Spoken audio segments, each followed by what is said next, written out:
Hello and welcome back to our channel. So today in this video we are going to discuss about how you can change your name on TEMU app. So without wasting much of our time, let's get straight into the video. So first and foremost, all you need to do is scroll through your home page and click open the TEMU app.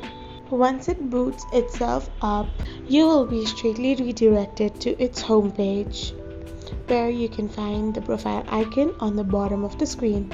All you need to do is click on it, then select the profile name on the top of the screen. Once you select it, you will be redirected to this page where you need to select the name. Now you can freely edit your name to whatever you want to set your name to and click on the save option.